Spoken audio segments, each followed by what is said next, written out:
So, okay. I'm going to start with a little bit of banter and freeform because my hair is standing up right now. My hair is literally standing up right now. It doesn't have anything to do with this episode. It just has to do with the fact that my hair stands up naturally, and I hate it.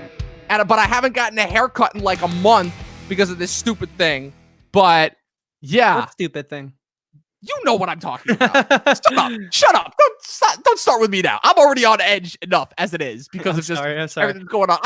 There's a reason why most people hate TV finales. It doesn't have anything to do with quality. It has to do with the fact that just people don't react emotionally well. They don't have like a logical reaction. Like there was a thing that your brain does when it has an emotional reaction versus a logical reaction. And there's always a very definitive difference. And the reason why most TV finales suck is because people cannot emotionally grapple with the fact that the TV finales, that their favorite TV show is going away forever, probably.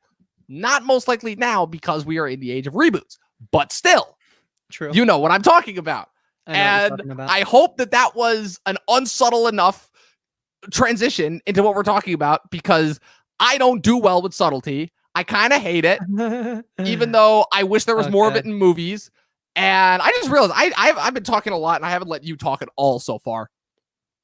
Well, I mean, first off, Dom, I think just in keeping in the format of how we've been sort of starting these things post-quarantine, how you holding up in this whole post-quarantine? What are you talking about post-quarantine? We're still in quarantine. Quarantine is not let up. What are you talking about post-quarantine? Jesus Wishful Christ. thinking. I guess I meant to say since quarantine, but have you entered into an even more delusional state where you're just like envisioning your room as like an escape from reality, even though it's like, what is that? It's like Schrodinger's cat almost, where it's like you're almost like fantasizing a reality in which you could both exist within and out of your room. I don't know physics. I'm making shit up as I go along.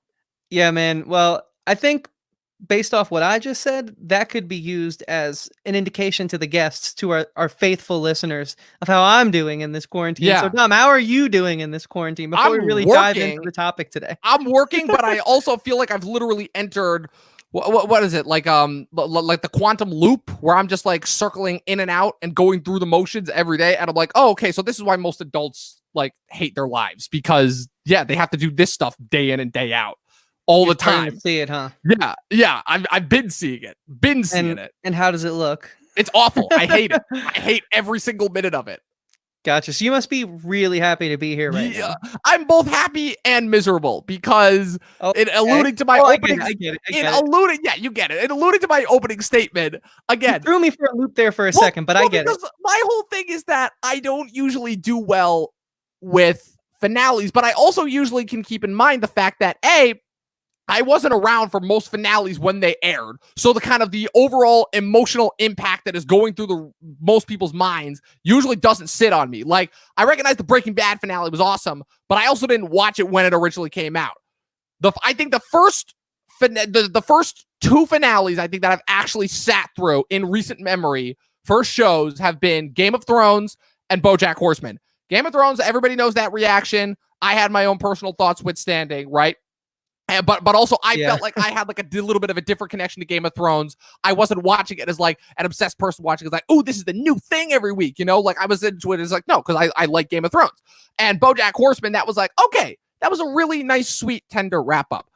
But this finale that we're talking about today, it's a little bit of an unorthodox one because, again, to honor something that I don't think we brought up yet so far on this episode, to honor not only today, our recording date, May the 4th, obviously. I'm not going to do the dumb Star Wars quote. I can leave that to the rest of you guys to say it.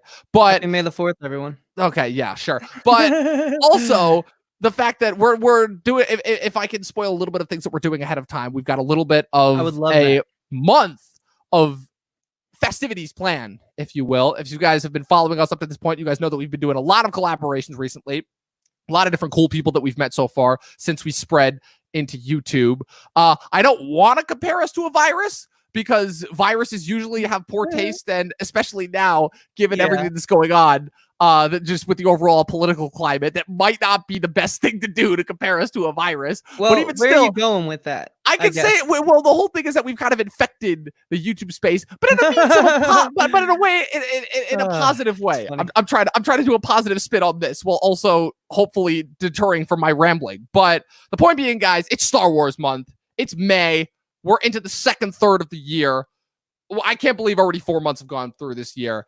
And guys, it's also a sad occasion because I thought that we were going to have another week to wait for this, but alas, we didn't, because there was only a 2-day span between the second to last episode and the last episode of the great Star Wars: The Clone Wars.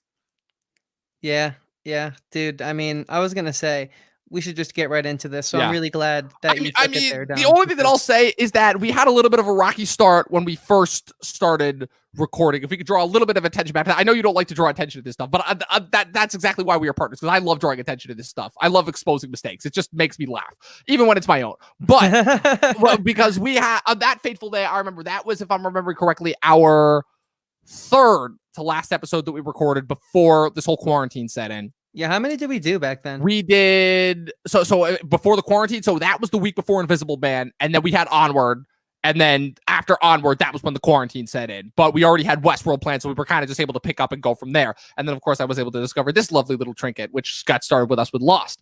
But our first Clone Wars episode that we recorded, we had such a bomb episode because it was your introduction to the Clone Wars. You'd never seen a single episode before, and we watched the premiere episode for the final season, which, as most people, I already gushed about this on the premiere episode, so I'm not going to gush too hard about it. I had been waiting a long time for this season, and I didn't even know for sure if we were going to get it, but we got it, and it was awesome, despite the fact that some may argue that a majority of the season was filler, and I can understand those arguments, but you were blown away, to say the least, and I'm really glad that you were. What were your exact words, would you say, when you were talking about the Clone Wars specifically in terms of your relationship to Star Wars? Yeah, I mean, it brought back my love for Star Wars. It re-sparked everything that I knew to be amazing and awesome about a franchise that, quite frankly, was dying by the hands of Disney. So, yeah, it was. To put it lightly. To put it lightly. Yes, Chris, you brought back your anti-Disney rhetoric. I was missing that. I was worried that the MCU would turn you for a minute, and I'm like, no, Chris, we need that hater of everything back on our side for a bit. It was never not there. I was just trying to be a little more open-minded, and I tried. Let's put it that way. I tried. We'll save it for our Marvel episode in a few weeks. Definitely. I'm looking forward to that, but without spoiling anything too bad. So, guys, for all of you who live under a rock or have no idea of anything that's going on, hey, if anything, I actually am kind of jealous of you people, because people probably don't even realize that there's a virus going on right now. But which could go either one of two ways here. But that being said, so today, the day of a recording, May the 4th, was the long-awaited series, not just season, series finale for Star Wars: The Clone Wars, entitled Victory and Death. And God, Chris, we were talking about this before, and I don't even know where to begin with this episode, because God, you know what? Screw it. I've talked enough. You talk for a little bit now. I need to decompress and think about what I'm going to say here. Yeah, so I think in honor of Star Wars Month, and just to sort of give people some background of my standpoint on where I'm coming from in case they missed it in any past episodes, let me begin here. So as Dom had me bring up, I had told him that, and it was pretty obvious too, if you've listened to our show, I'd become very disenfranchised, to say the least, with Star Wars. I think that this Skywalker Saga is a very poor excuse for a saga at best. I mean, just go back and look at our review of the most recent Star Wars film with our friend Pat. Like, we ripped that film apart. I'm happy you still consider that a Star Wars movie. That's like not a Star Wars movie to me. That's just a movie. That's not even a movie. Listen, I totally understand where you're coming from. It's just, it's in the canon for what that's worth at this point. They really took the canon that I thought was so brilliant, so beautiful, so filled with lore and richness and detail, and they just completely just gutted it and just poured it all over. the 40 plus years that Lucas and the creative team of the past had put their heart and soul into. So I was a little hesitant, and this is why I bring this up, Dom. I was a little hesitant going into watching Star Wars The Clone Wars. I mean, I remember I had watched a few episodes back in the day, and it was cool. It was something to put on, though. It never really sucked me in, and I think that's twofold. My appreciation for animation has grown since I started film school in 2016. Also, I just, Star Wars were movies to me that were these epic, like 2-hour films with these plot twists and these never before seen visuals and sounds and just these groundbreaking films. And so I was like, how can you cram the perfection that I had known from those first movies into a 24-minute episode? I didn't think it was possible. But I just, as everything Star Wars was dying, Dom time and time and time and time again was saying, Chris, listen, I get it, okay? We're all feeling that way. You're not the only one who loves Star Wars. That's apparent. I mean, everyone has a Star Wars shirt. I mean, I'm wearing one right now, But he's like, you gotta give this little show called The Clone Wars a chance. And I was like, fuck it. Like, what do I have to lose? At the very least, it's just 20-minute episodes. It's not going to take too much time away. So I gave it a shot. And boy, oh boy, did it restore my faith in Star Wars. I'm playing the video games again. I'm reading the comics again. I'm actually just picked up this Obi-Wan book that's really highly rated. I forget who the author is, but I have it in my closet. It's been sitting there collecting dust because I got it when The Force Awakens came out. It was a very popular, extended universe text that I just never read because I was like, oh, that movie doesn't make me want to read this book I just bought that I was hyped to buy because I was hyped for the film because that's how bad it was. It crushed it. But now it's back in full swing. And that's because of a little show called Star Wars The Clone Wars. So, Dom, I hope that was a good enough token for you to take over because I just needed them to know that based off everything I'm going to say. This is why I'm going to be as passionate. Spoiler alert. I'm going to be as passionate as I'm going to be in this episode. It helped. It definitely helped. But, God, I was mentally prepping myself. I'm like, I know this is why nobody likes TV show finales. They are always awful because if they suck, they suck and they make you feel like you wasted your time devoting years of your life to the show. And if they're great, they usually go out on a really heart-throbbing and emotional note that makes you cry and sad and want the show to come back. For Community, it was a little bit of a both because you kind of got both of those finales. You got the heartthrob sad finale at the end of season 3, for at least for people who would know that who got into the game late and knew that the next 3 seasons would suck. And then you had the actual series finale, which kind of doubled as both, in that it was an emotional, heartbreaking finale while also being a closeted reminder of how far Community had fallen. But with this finale, I just want to talk about, just first with the episode, the structure of the episode itself, and how we can't really talk about this one individual episode without talking about the 3 episodes that preceded it. So to kind of give a little bit of a summary, I talked ad nauseum in our Clone Wars premiere episode about Dave Filoni's original vision for this finale. And he was very, very vague about it and didn't give away any details. But all that he said, this was the constant thing that came up in interviews when he was doing press for Rebels and Mandalorian and every other thing that he was involved in over the years since he made his name with Clone Wars, is that he said that the finale that I had originally envisioned that I was unable to do in this series' original run on Cartoon Network was I was going to tie it in with Revenge of the Sith. And all those years when I heard that, I always wondered how he was going to do it. And I mean, this kind of goes back to the minute that you see the opening of that 9th episode with the old school Lucasfilm font. I'm not even talking 20th Century Fox on the special editions that we grew up with. I'm talking the old school Lucasfilm font on the original theatrical cuts of the original trilogy. And then the original John Williams score plays, which to this had not been on a single previous episode of Clone Wars. And I knew we were in for something special. And before I even watched a single minute of what we were going to say, I was called it right now, Chris. You know what I said. I'm going to have you say, what did I say about this finale specifically? Word for word, go. Word for word is always going to be a little tough for me, but I know. That's why I did it. Because it's fun. It was to the tune. Yeah, I mean, it's fun for you. It is, and I guess for our listeners, exactly. I'll be a part. I'll be a joke for the listeners' expense. You said something along the lines of that it was going to be dynamite. It was going to be amazing. The greatest Star Wars along finale. The lines of what I said, but that's not exactly what I said. I said this is going to be the greatest animated series finale we have gotten since Avatar: The Last Airbender, which to me is still the absolute pinnacle of what American animation can achieve. And I also said that, I know, smart Alex. But I also said that this was going to be the finale that we should have gotten with Rise of Skywalker.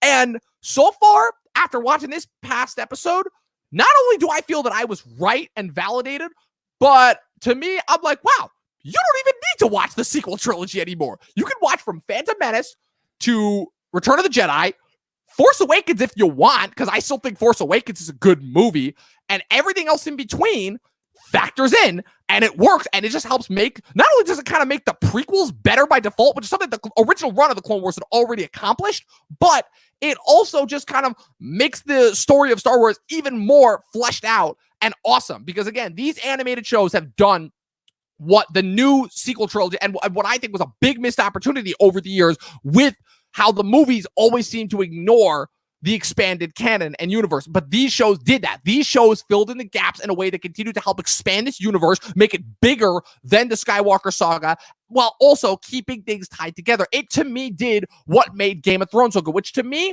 if we're talking the original run of Game of Thrones, the first 4 seasons of Game of Thrones, before they deviated from the books and everything went to shit, the thing that made those first 4 seasons impeccable is how when something major happened, I'm talking a death, a shift in power, a major plot point change, whatever, you saw how it affected everyone and everything. Ned Stark's death is one of the most impactful events on TV, not because it's a shock value moment, but because it had ripples that affected each and every single character in the setting and the show up to that point.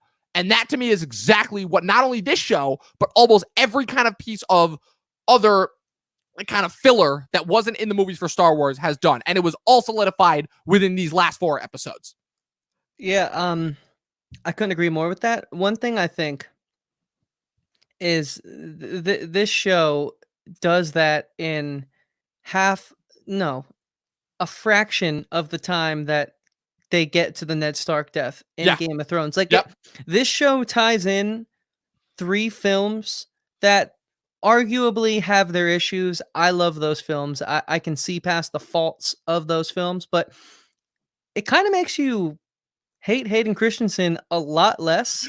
It kind of makes you forgive. I still don't blame Christensen. I still blame Lucas for that, but I see where you're coming from. Yeah, it kind of makes you just forgive a lot of that and see it as, oh, okay, so this is what happens when, George doesn't have like a little extra hand to help him, because he is brilliant, but he needs a Filoni in there, Yeah. And so Dom, I mean, how do you want to take this? Because I think there are the first 8 episodes, which are rightfully great and amazing, but that is also traditional Clone Wars. That's not what we're talking about here. Like, those are traditional Clone Wars. If you watch the show up to this point, you kind of know what you're going to get. We kind of oozed a lot about the Bad Batch and how cool they were in our premiere episode. So let's leave those episodes to the side. I want to start by just diving in. I want to break down exactly why these last 4 episodes were so special and impactful, and why they kind of tie everything together, and kind of in order to back up our point. So if we've established our thesis of our podcast, and now this is the body paragraph. Yeah, that's right. I'm bringing it back to high school English. Get used to it. You're here to learn. But so it starts off, obviously. Now remind me again, you have not caught up through the entirety of the run of the series, right? I'm about halfway through season 2. Okay, yeah, so you're not even close to the plot points that are going to affect what I'm about to say. So, so it picks up episode 9. It's some giant battle.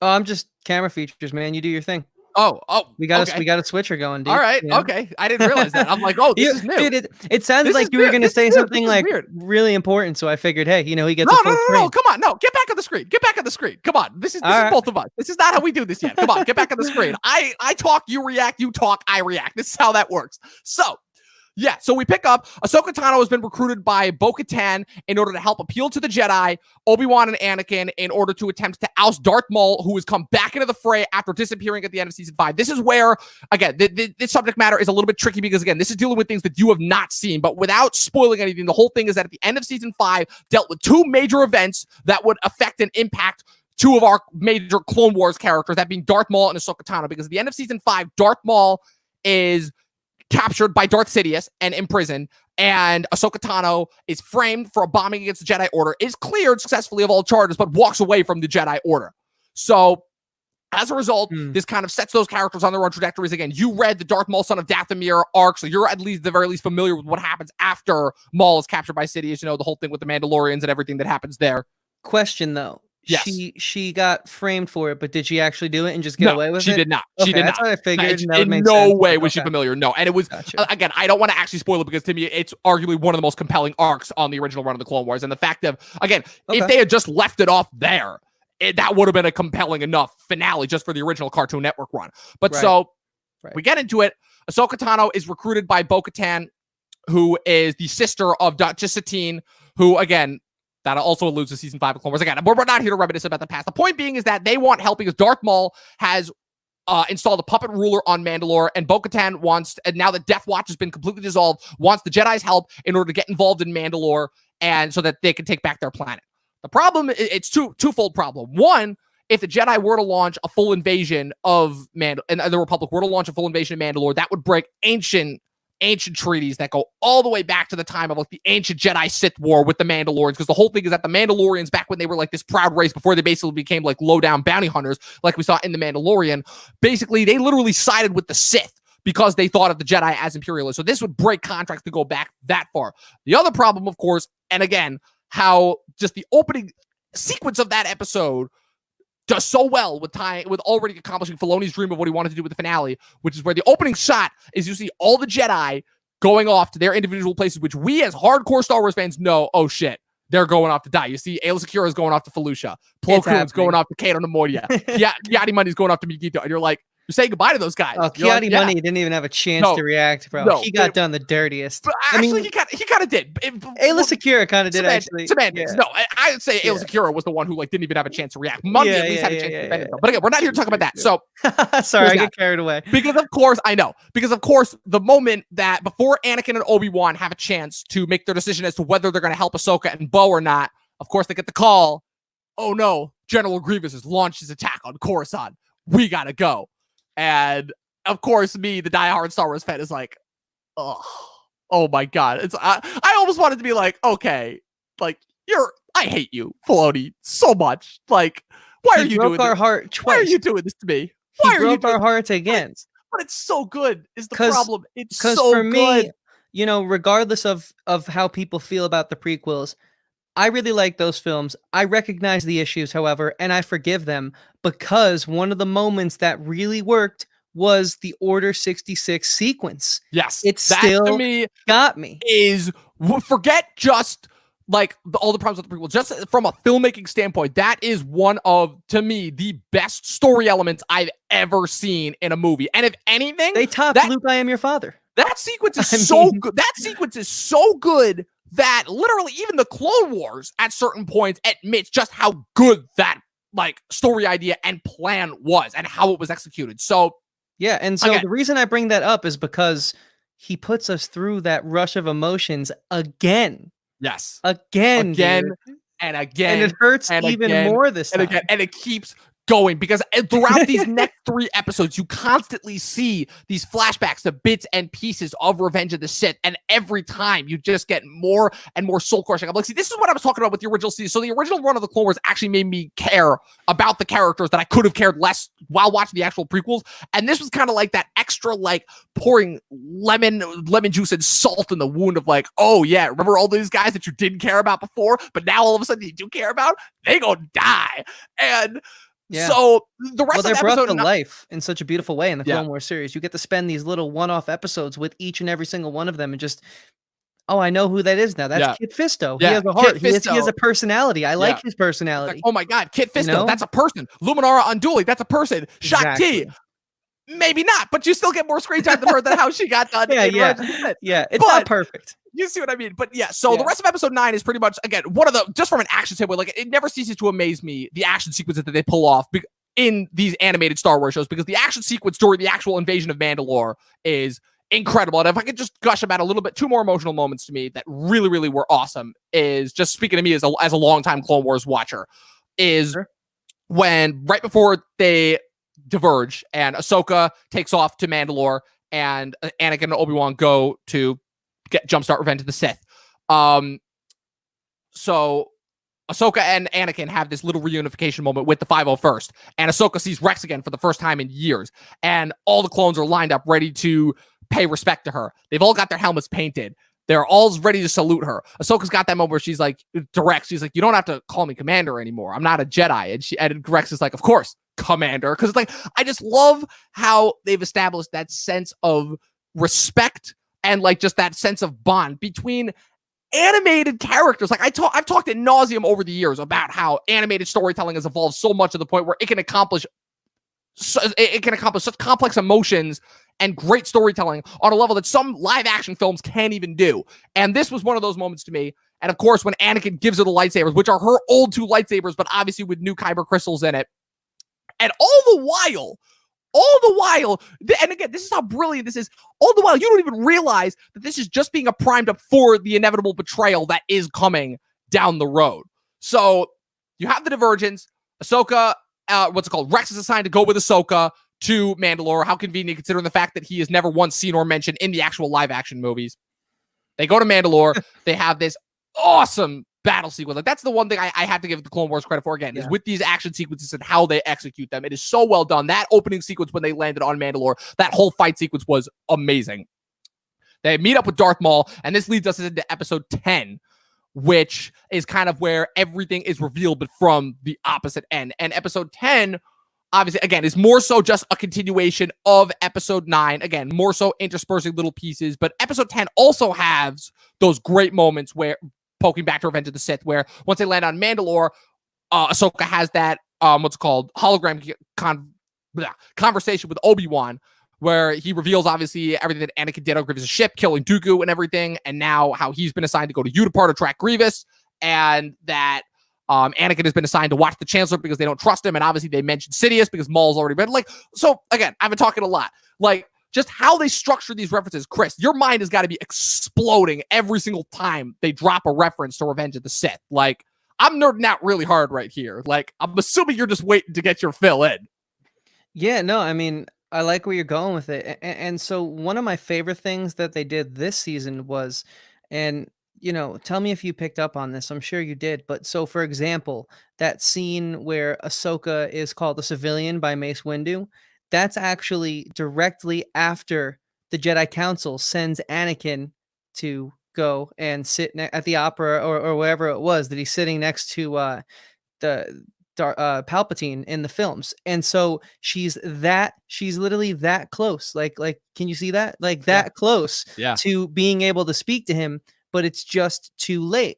And I love how they write around that scene. And so what they do is, and I don't even know if it's, because I wonder if George Lucas is attached to this, and he did write it with Filoni, and so I wonder if George is like, dude, we gotta make people appreciate those movies. But they write around that scene. They give it a pre and an end. The ending part where Yoda stays on the call a little longer and speaks to he calls her Padawan out of respect, first of all, which was just, I love that moment. If there's one thing we know about Yoda, is that he is respectful to the end. He tries to see the good in everyone, and that scene was just.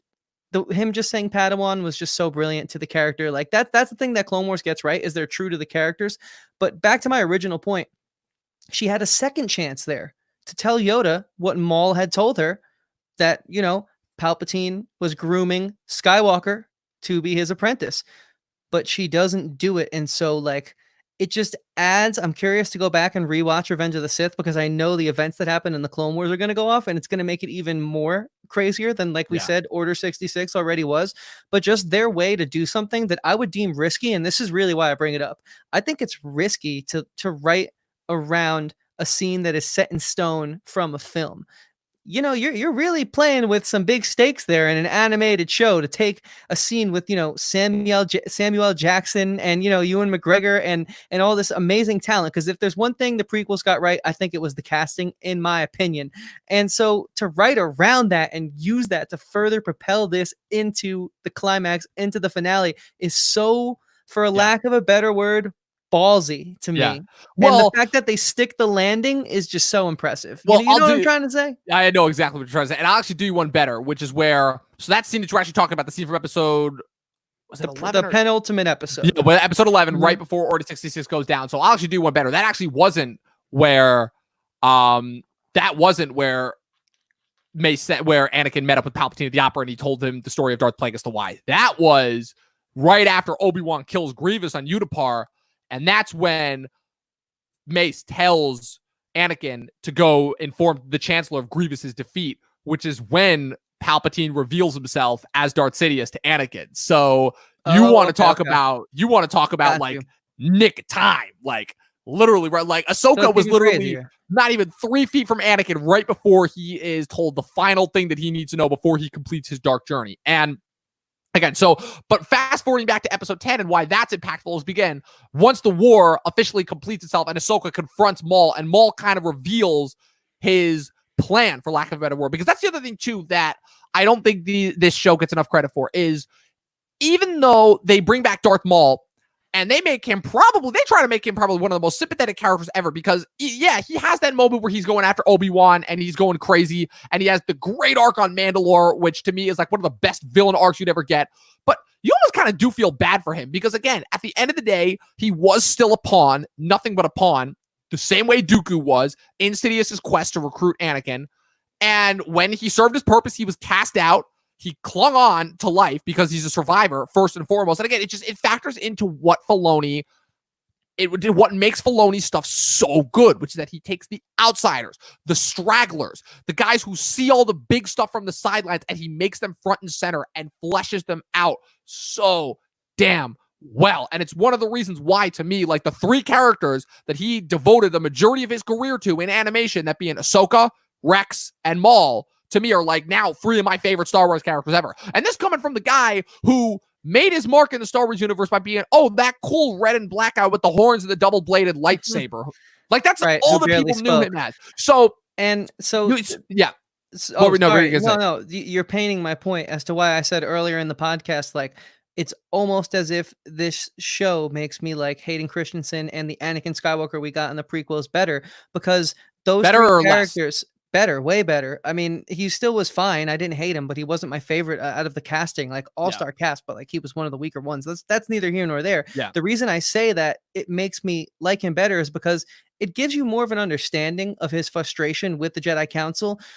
And you know, in the movies they're tackling a lot. So this show's able to sort of pinpoint with these 4-episode arcs, which at first I wasn't a fan of because it's a little procedural and it's a little serialized and I don't like that as much. But then when you get used to it and you realize, okay, but these mini arcs are really pushing the storyline way farther than most, shows of this nature do. Like, Law and Order, it's always the same shit, start end.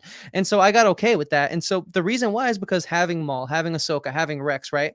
Taking 3 characters, 1 that was in the movies, 2 that we hadn't seen on screen, and just using them to add more depth, add more levels of emotion, but they also kind of like make you understand Anakin's frustrations, because, Ahsoka getting framed with the bombing is a great example of the Jedi aren't always, they're not always right. And sometimes with Obi-Wan having that lover on Mandalore that we don't see in the prequels, but we get to know that he has feelings for, not a lover, because Obi-Wan's such a fucking Jedi that he never strays fully, but he slips for a minute. And so the reason I like these characters and the reason why I say they make Hayden Christensen stronger and Anakin Skywalker stronger is because they show what he, I think, was trying to say, but didn't quite accomplish in the prequels, is that it's not all black and white. And the reason this happened to the Jedi is because they're only able to see right or wrong. They weren't able to weigh the options. Like, you need to be able to realize that, like, you're dealing with human emotions. Not everything is the Force. Yes, the Force is powerful, but you can't get sucked up in it.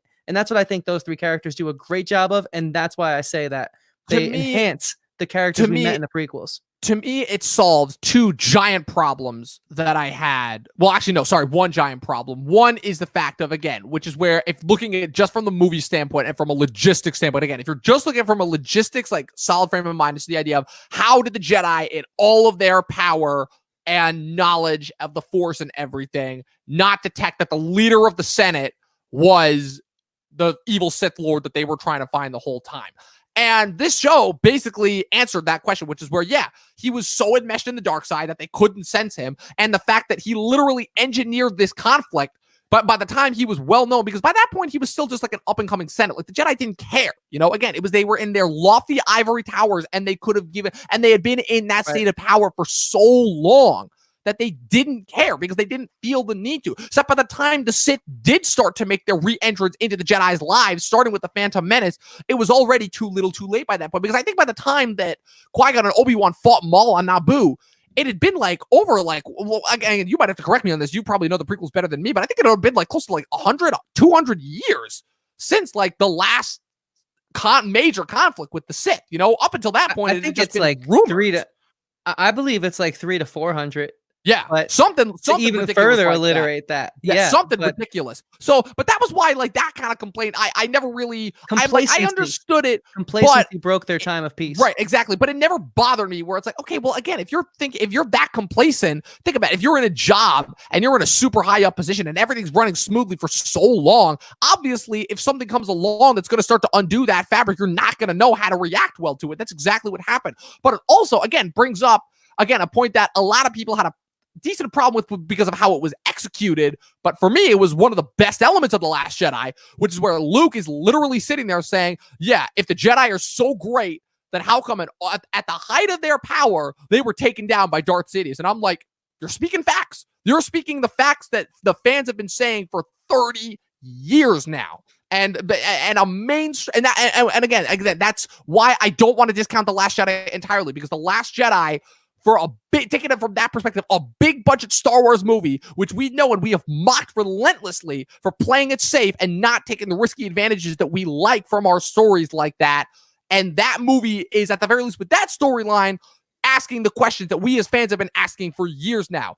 Granted, the rest of that movie to me can go away, but at the very least, that arc to me is, again, backed up by everything that we love so much about the Clone Wars. But if we're going back to episode 10 for a second, and why that's so compelling about Maul, is Maul reveals his plan. And again, this is the thing that I always love, is that Maul is constantly trying to be Palpatine, but he is always like a few steps behind. Because as he reveals to Ahsoka, like, I engineered this whole plan so that I could foil Sidious's plan, not as a way to save the galaxy or anything like that. Not in the slightest. But only because he wants to become the next power and overthrow Sidious and take power for himself. Continue the fact of, like, yeah, we could dip into all these moral gray areas, but at the end of the day, I'm a Sith, and this is what I'm going to do because this is what we do. And yep. yeah, and he's like, yeah, I wanted to do this just as an F you to Sidious for making my life miserable. And from that sense, I can't necessarily blame him, but it's the minute that he reveals, everything that the Sith had mechanized with the Clone Wars up to that point, which Ahsoka believed, given her expertise and knowledge from how she was framed and how the Jedi reacted to the bombing situation. She realized, yeah, maybe these guys shouldn't be the guys that win. And she starts to realize and start to ask the questions, who are the good guys here? You know, again, an animated TV show dealing with stuff that the movies have always been terrified to ask. Like, I hope that this serves as a nudge, a glass of water to the face, if you will, you know, maybe even just like a slap in the face if I think they need it. So I compare it more to pepper spray in the face, because that definitely gets attention more than any of those things. Yeah. I mean, that might, I mean, you know, I hate to get aggressive and stuff, but that might be what they need to look at this, and they need to realize, like, we've struck gold here, and we need to take this and propel this type of writing. You know, we stop playing it so close to the belt. Don't give us another goddamn trilogy that is exactly like the first trilogy. We had the 1970 to 80s films. We don't need that nonsense anymore. That's exactly what the Skywalker Saga was to me. But you guys know that. So where I'm going with this is, you know, they are setting up some interesting stuff, and they're getting me excited for a show that I really, on record, haven't enjoyed, that being The Mandalorian. And so I got to ask, Dom, because before I continue with my recap of this finale, because I'm having fun with this. I haven't done a recap like this in a while. Well, we know where it's going, and it's over, and we know where it goes, and we've seen that. But what I'm excited is for the development of Ahsoka on the big screen, because she is the most compelling original character to the Clone Wars series in these films. I think personally, Obi-Wan is very well done in this series so far, from what I've seen, especially in this final season. Even though you don't get much of him, his appearances really matter, and for the most part, everyone, the writing and the script in this Clone Wars show, like, it's very airtight. Everyone's appearance, everything everyone says made the cut for a reason and it works. But I thought Obi-Wan specifically resonated with me as far as someone we know. But like Rex and Ahsoka, right? I am so excited because they're rumoring that we're going to be getting in The Mandalorian at least Ahsoka. And so that's huge because we saw all this Mandalore battle unfold and the history there and how Ahsoka was sort of like, well, the Mandalorians aren't the best people in history, right? They did once have an empire, but here's the thing. They're not pretending like they're perfect and they're gods. They're actually like, okay, we really messed up, but we need your help right now. But we're not saying we didn't mess up. So Ahsoka's kind of like, to me, she's the perfect Jedi, and I'm so excited to see her in The Mandalorian. So like, we know how we felt about The Mandalorian. You liked it way more than me, but like, what's your take on all this? Because they're setting up more, even though, and the reason why I'm saying this was clearly a wrapping up of a very special part of Star Wars. You know, Order 66 is one of the biggest Star Wars moments of all time, next to Luke, I am your father, and a few other moments, right? But they're also, in such a magical way, they figured out how to get so many new beginnings out of this end, right? Like, Yeah.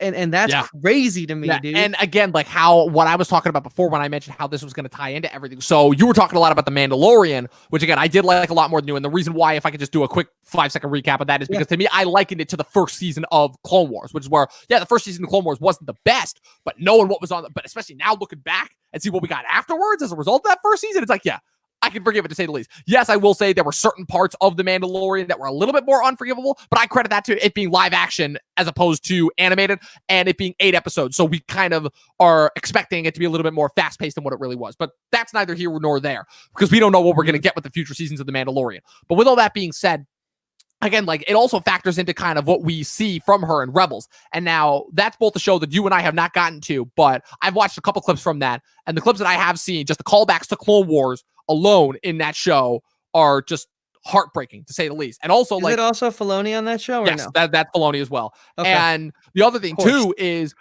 in the wrapping up of that finale, where we get kind of tie-ups as to where Ahsoka was, during the whole events of the original trilogy. Because the whole thing about Rebels is Rebels only occurs in the last 5 years before Rogue One and the events that would lead into A New Hope. And Solo happens right before that, because Lando makes an appearance within the first 4 episodes of Rebels. And I think by that point, he's already lost the Falcon to Han. So in that case, chronologically wise, it would be Solo, Rebels, then Rogue One. And the whole thing is that the Ghost, which is the main ship in Rebels, fought in both the Battle of Scarif in Rogue One. That was like a whole big thing when Rogue One came out, because when Rogue One came out, Rebels was just finishing its 2nd season. And it just started its 3rd. And the whole thing was, when all those ships come out of hyperspace above Scarif, everyone's like, look, it's the Ghost, it's the Ghost. And also, the Ghost also took part in the Battle of Endor in Return of the Jedi. And also, and I know I pointed this out to you, Rex fought in Endor. Like that still of like all those rebel soldiers waiting when Han runs around the corner and you see that one old man with the gray beard, like that was officially confirmed as being Rex. So we know where that all goes. So that whole wrap up and everything there, that's all taken care of. So again, what I want to give credit to this finale for is the fact of, so if we can fast forward again, like people have seen the finale, they know what's going to happen. Maul reveals that he had his plan to lure Anakin and Obi-Wan so he could kill Anakin, and Foil City is his plan. That doesn't work. Maul gets captured. Episode 11 starts. It's right before Order 66 happens. They're boarding the ship. Ahsoka has the Force sense of the whole confrontation, which that time they didn't even need to do re-recordings for the new voice actors. They just pulled back the audio right from Revenge of the Sith, did a little sound editing, and boom, like it accomplished everything that moment needed to. And then Order 66 happens, and again, the great throwback to the beginning of season 6 with the inhibitor chips and everything, and how Ahsoka was able to save Rex, how she utilizes Maul. Again, it all ties up brilliantly, but we all knew about that. And that episode, as great as it was, still played out pretty much exactly how I expected. So the thing with this last episode, if we can finally bring it back, 43 minutes into this recording, and now we're actually talking about the finale, is what I wanted getting out of this is I'm like, okay, how are they going to wrap up the last 3 characters who, for the most part, we didn't know how they were going to get wrapped up, that being Ahsoka, Rex, and Maul, so that they can all get set up to where they will eventually come back in Rebels, and how their fates will eventually get tied up through the rest of that existing canon. And to me, at least, I got that. And I can understand how a few people, and again, this is only the first day that this episode is dropped. And so I feel like it should be a testament already to how spoiled we are as people. The fact that we can make this commentary not even 24 hours after the episode is dropped about our thoughts and feelings on it and whether it's going to stand the test of time or not. But Yeah, the whole thing is that I can understand, because I was actually having a conversation with another friend of mine about this earlier today. I can understand how people might have a problem with the fact of, okay, this wasn't like a grand scale finale. Because if you think about it, just for this episode alone, it really is very small scale. I think there's only like 2 locations in this entire episode. It's just following Ahsoka and Rex and those 3 little astromech droids as they're trying to escape from the ship. And like with a few cut-tos to Maul, as Maul continues to just operate as an agent of chaos. And again, Yeah, it's it's probably one of the most small scale finales I've ever seen, but it completely works for me for everything that it's trying to accomplish. Let me pick something out of that, right? Those 3 little droids, never have I gotten so attached to throwaway characters in my life. That's just the magic of this show. And another thing you said, like Rex, right? He's the old man with the gray beard on Endor. Mm-hmm. This show takes everything that 12-year-old me, who was in love with Star Wars, was like, well, what if this happens? And what if this happens? Like, we get that. That's what I have been saying lately. I've been using the sandbox analogy. If you've listened to a few of our episodes, we have this amazing sandbox to play in, but all the major motion pictures of Star Wars keep playing it safe. But not this. Not this. We get to see how the clones, yes, they were, bred to be soldiers. They were manufactured, but they were manufactured with a heart. They were manufactured with a brain, with a pulse. The droids, obviously, they didn't have that. And so it's so amazing to see that, some of their chips malfunctioned. Some of them got freed by Jedi, like Rex. We know Rex isn't the only one, but he's the most important one. He's the one that we got to know. And so, like, the humanity and the way that they bring that out in every character, even Maul, even Anakin, right? That last scene you had told me that was so emotional to you, you almost teared up. And Yeah. you know what? I'm right there with you, because even though we've seen Anakin has fallen, he still leaves the shrine to Ahsoka be. He doesn't go crazy and slash it and destroy it, and he walks away and he lets it be. And to me, you didn't get much from that scene from him, but I think the fact that you didn't get much shows that, like, there's still somewhere in him that he feels for his old Padawan. And we're talking about this deep of a spiritual level of a connection for an animated show. And it's because, like, it works at such a high level that it's not a shame that it's animation, because it's beautifully done.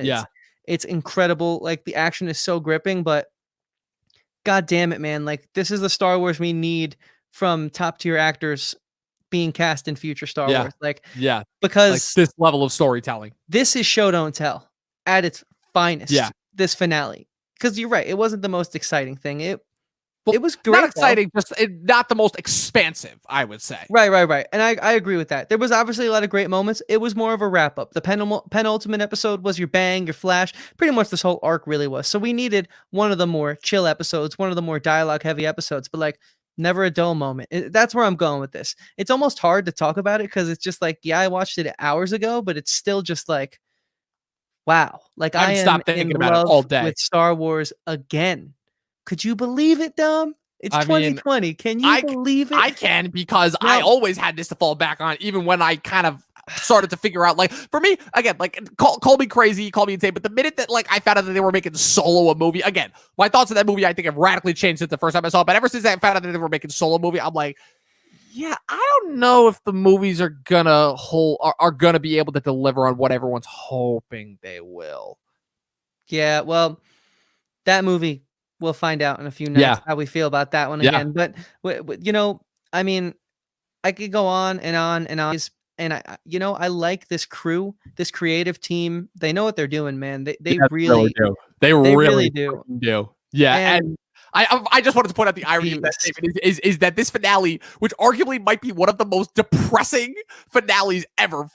Again, talking about an animated kids TV show, and this is one of the most depressing series finales ever put to screen, and you're saying how this gives you hope for the future. I just wanted to point out the irony in that statement right there. I see it. I know what you mean, but like, it's just like, I should be able to go to a Star Wars comic for more amazing escapism in the realm of in the form of Star Wars. I should be able to do that for Star Wars for more escapism in the shape of a video game. I shouldn't have to go to it for my only form of amazing Star Wars. I agree. What it was for years until this little show called The Clone Wars came along. So I really hope someone's taking notes. If that could be my seriously. one ledger line, my one point that I'm trying to make in this episode is I hope someone's taking notes. Well, the only thing I'm going to leave you with this is the fact that Colin Trevorrow, when he was writing his script for episode 9, before he got fired after he made the mistake of making Book of Henry, is that, and the whole thing with that story of some of the behind the scenes details is that he was going to have an arc that tied into the Clone Wars. He was going to have the character. First off, we were going to actually see Coruscant. Oh, you're killing me. We still have not seen Aftermath, since. We were going to see Coruscant and kind of how the New Order had been established and ruling from there. We were actually going to get an explanation as to like how we basically got this second empire after the original empire. We were going to get explanations to all that. Not only that, but Palpatine didn't appear in the movie, only as a hologram. Like it was Kylo Ren following a holocron message left behind by Palpatine. Not only that, but there was going to be an arc that tied into the Mortis storyline, which you have not gotten to yet, but you will understand when you get to that in season 3.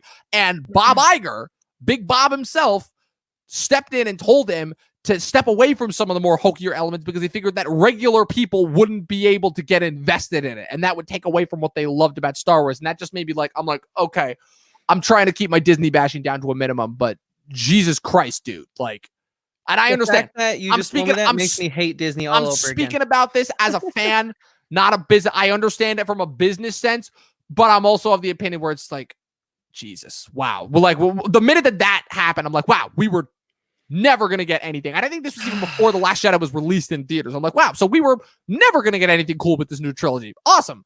So with all that being said, Chris, if I just wanted to talk about one more thing, again, you mentioned the Darth Vader moment, and I just wanted to talk about that briefly because, again, we're running short on time here a little bit. But the moment where, again, the first time where we see Vader on screen in that closing shot, and I don't know how many years afterwards it's been, but it's been obviously a decent amount of years. I thought that they were going to do a reference to Force Awakens because they never mentioned that planet that they crash landed on with the cruiser. And so I thought that was going to be like, I'm like, oh, wait, is that Jakku? Like, are they doing that? Okay, I was a little bit confused and I was really weirded out. I'm like, okay, is that what they're going to do here? But no, they do that. There's no speaking in those last couple of minutes, just Ahsoka looking at the shrine of all those fallen soldiers because, again, this is part of the brilliance of why this show is so good is that even though these clones literally just betrayed her like a few hours earlier and were ready to kill her, she understood that it was not their fault and that they were being manipulated. Again, it taps into the things that the prequels were so heavily lacking, which is the humanity of it all.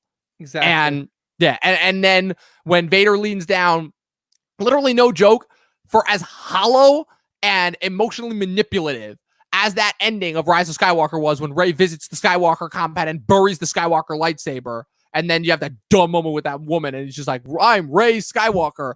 This, to me, was that moment where Vader walks out, and I'm pretty sure they were using the Rebel-style animation. I couldn't tell. I have to go back and rewatch that scene, but I'm pretty sure that was Rebel-style animation, because when you start watching Rebels, you'll notice there's a significant difference in the animation style between Clone Wars and Rebels. It was the Ahsoka Rebel-style animation. But I'm pretty sure it was the Rebel-style animation. I noticed that. But when Vader walks up and he sees the helmets, and he picks up Ahsoka's lightsaber, which he leaves there, and then he looks up and there's that bird flying around. That itself is a reference to something that happens with Ahsoka when she confronts Vader again in Clone Wars. So this moment might have happened after their confrontation not in Clone Wars, in Rebels. That led me to believe that final scene happened after their confrontation in Rebels, which puts that years later. Oh. And I was just like, God damn it, this is perfect. This is perfect. And then like the close-up on the clone helmet signifying the end of that era of Star Wars, I was like, I can't do this. You're killing me. Yeah, this is unbelievable. This is so good. So this has been Nerding Out with Dom and Chris. I understand that we probably didn't get as analytical as we should have been, but I don't care. This was great. How can you? You can't critique something that's... You can't not say anything negative about something that's perfect. Yeah, because really like you this said, was a perfect series finale. 3 films didn't give me as much depth, as much emotional attachment, as much humanity as we've both been saying throughout this pod that 4 24-minute episodes gave me. Yeah. And like I said, I had nothing against the casting of the prequels. They all still did great in their roles for the most part. But still, this just nailed it. Yeah. I really hope Filoni can just keep doing right by the Star Wars brand. And like I said, when we hit this Clone Wars episode, the first one a few weeks back, the episode 1 of this 7th season, before this nightmare of quarantine began. Yeah, yeah, true. I mean, great Star Wars is still happening. It's just Yep, on the small screen, and, it and let's is. hope that we all can be loud enough to get it back to the big screen, you Seriously. know? And also, I don't know, did you see the news about Taika being announced to direct the next Star Wars movie, whatever it's going to be? I like that. I Yeah. didn't see that. That gives me Yeah. hope. Yeah, That gives because me hope. because you and I both talked about we loved the last 2 episodes of The Mandalorian. For as much as you were starting to get annoyed by some of those filler episodes, I was even starting to admit Okay, I was well, getting annoyed by those filler episodes. Those last 2 episodes, specifically that finale, which Taika to me did an awesome job directing because he basically just made himself the hero of the whole show. Yeah, it was great. well, that The- finale is like top 5 Star Wars in my opinion. It's just there's a lot of fat on the Mandalorian, yeah, whereas if you look at Clone Wars, yeah, it even is though lean. even though the Bad Batch arc, even though the Ahsoka arc, yeah, those were both needed to get you in the mood, to get the context and the tone. It's They weren't all like building up the for these most last 4 episodes. amazing parts of it, but there was no fat there that needed to be trimmed. It still all mattered. It still all contributed to why I feel this way about the finale. Exactly. So, with that being said, do you want to jump into the conclusions here? Yeah, Give our I'll little do final my statements, conclusion or real quick because we're already running over time. But yeah, this was without a doubt. Again, there's so few times. Again, I hate I hate to quote Ian Malcolm for Jurassic Park, but there are a lot of times where I'm like, I hate being right because so many of the times I'm right about something negative that happens with a movie, and I hate it because I'm like, no, I don't want to constantly be proven right. I don't want to be constantly proven that Hollywood is out of ideas and is just going back to the same shticks and tropes to rely on over and over again for their movies. I want to be proven wrong. And most of the time I'm not. But I think, Chris, this is the first time in history, in my personal history, where I was completely right about something and I could not have been happier. This was everything that I wanted from the Clone Wars series finale. This was the perfect wrap up for that journey that I started when I was 12 years old, watching the show with my brothers. And it was every bit as gut wrenching, as emotionally fulfilling, and as just yet another example of the fact of when it comes to Filoni and Star Wars, like, you're getting gold when you get it. And yeah, if anything, it makes me even more excited to finally watch Rebels. Like, because I kept meaning to start Rebels, but I never got a chance to. And I'm like, you know what? I'm going to hold off until I finish Clone Wars. And I finished Clone Wars the first time and I wasn't quite ready for it. And then I found out that the new season was coming out. And I'm like, crap, now I got to wait like another year until this thing comes out to start Rebels. But man, I am glad that I waited because this was a perfect finale. This is, you know what? Screw it. This is a 5-star episode for me. Yeah, I said it. This is a 5-star episode. I loved this finale, this 4-part finale so much. I stand by it. Greatest animated finale since Avatar: The Last Airbender. is it a 5-star season? No, not a 5-star season. 5-star finale. I would say this season overall is closer to a 4.5, but a 5-star finale. No question. Okay, I hear you on that. So, yeah, I'm not going to say much here that I haven't already said, but I think I need to re-say it just so you guys really know the scope of how I feel about this thing. And that's like we said, these characters felt more alive than all the performances we saw in the prequels. And I've said it ad nauseum on this episode. Those were not bad performances. The one thing that the Clone Wars did the most for me was really show you that the clones were not just, set pieces, that they were people with hearts and pulses and brains and minds and feelings, and it just was so beautiful to watch sort of the development. I think the Bad Batch little sequence was that just painted that picture even more, like not all clones are created equally, and even though they're like quote unquote the Bad Batch, right? Like they have their, things that make them not as good as other clones, they still are respected by their fellow clone brothers because they're all in this together, right? That showed like the brotherhood, and with Ahsoka sort of falling out in that second little arc right there that we had, the midpoint of the season, and sort of seeing her reaction to what had happened to her and how it's still with her in everything she does and every decision she makes, but she doesn't let her bad past taint her goodness. It's just, how were they able to pull on all of my heartstrings so much, dude? And we already spoke about the finale 4 episodes ad nauseum. It's just perfect, guys. I mean, it's a 5-star season finale in a 5-star season, and it might even be a 5-star show as I'm halfway through season 2 and see no wrong with this property. The only thing that scares me about this property is the fact that it's owned by Disney, and I'm just glad they didn't fuck it up, but It's because they made this before they got bought out by Disney. So yeah, and I think they have a real chance to fuck up The Mandalorian, but that's why I'm begging you guys to see what you have here and how it's making people feel and react. I'm yeah, begging you. yeah. So Oh, scared, man. Dom. I'm scared. Yeah. You haven't even gotten to the stuff that, like, you're only through season 2. Season 2. Like, you haven't gotten, like, seasons 3 through 5. Like, you're not going to be able to breathe with how intense that shit gets. It's nuts. But, so we wrapping this up? Am I doing my thing? All right, screw it. So, guys, we're the Talkin TV podcast. I'm Dom. That's Chris. We have a podcast. It's called Talkin TV. I know I said it. I don't care, but I'm going to keep repeating it because repetition installs it in your brain. Talkin TV. There, I did it again. We have a podcast where we are both on Anchor, which is a free distribution service that goes out to, count it down with me, Chris, Spotify, Apple Podcasts, Radio Public, Stitcher, Google Podcasts, Pocket Casts, not SoundCloud. And we're also on YouTube, as you can see. Now that you're getting us in this glorious video format, you can listen to both. I would prefer if you listen to both, but me too. If you do just want to listen to one, if you go to YouTube, make sure you click the like and the subscribe button and leave a comment, because we actually like responding to comments and we would like more actual feedback from you guys. We've been getting a lot of that on Instagram. We'd like to start getting it on YouTube as well. Or if you want to go over to the audio portion, that's cool too. Just make sure you click the listen or the subscribe button or whatever button there is on those services. There are too many different terms for me to actually try to remember. We're also on our social media pages, Facebook, Instagram. Just type in @Talkin, no G, TV podcast. It's really easy. It's all one word. Please, God, go give us a follow. It'd be really appreciated. Chris, where can the good people find you? Where the good people can find me? Well, as you can see right there. Yeah, camera directions. Camera directions at Christian Ivanko on all social media. That's my Instagram, hence IG. In case you all were wondering, this is the 2020 we're talking about. You should know that lingo by now. But if you don't, that means Instagram. Go check it out. Go follow me. I have my own personal YouTube. I have another podcast that I do called Talkin with Andrew and Chris, and you can find it all if you just find me on Instagram, click the link in my bio. So the easiest way to see all the other things I do outside of this show with Dom is at Instagram, at Twitter, at Facebook, Christian Ivanko. Dom.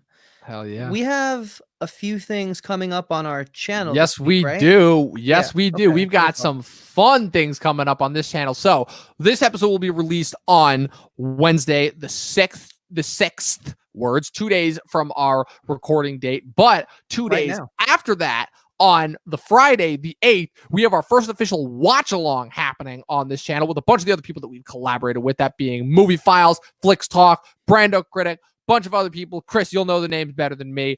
But we're introducing a new friend as well. His name is A Guy at the Movies, another fellow YouTuber. And absolutely, we're going to be doing our first watch along to kick off our month of Star Wars festivities. We're going to be watching the supposedly maligned Solo: A Star Wars Story 2 years after its release. See how that film holds up. Then the week after that, on Saturday the 16th, we've got our next watch along coming up with our episode on Rogue One, A Star Wars Story. For any of you who have been following us since we started our collaboration, before we actually had the Talkin TV podcast, you'll know that was our first ever podcast episode that we ever had together back in our DCC days, dude. Throwing it back. So that's what you guys have to look forward to on the horizon. Yep.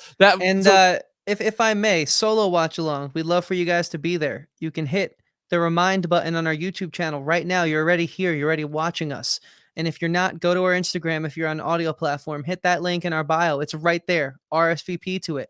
That's at 9 p.m. Eastern Standard Time. And then next weekend, like Dom said, our Rogue One watch along, guess what? You can do the same thing. You can RSVP, turn on that little notification bell, get ready for it. Like I said, you're already here on YouTube. Go and do it, because we have another all-star cast, some of the same faces from our solo watch along, a few new ones, and that is at 7 p.m. Eastern Standard Time. We'd love to see you. We'd love to chat with you. We're going to have a little discussion after the film. We're going to be having a blast watching these films during it, and I think you're not going to want to miss this. Absolutely. And so, with all that being said, wait, Chris, what about your own social media profiles, dude? Oh, I already shouted them out. Oh, never mind. I'm just not listening. Yeah, I appreciate that. My fault. I was about to be like, plug yourself, and then I just realized I'm like, oh wait, that didn't come out right. Dumb. I was about to time for you to plug yourself. Watch more fucking movies, people. Happy Star Wars month.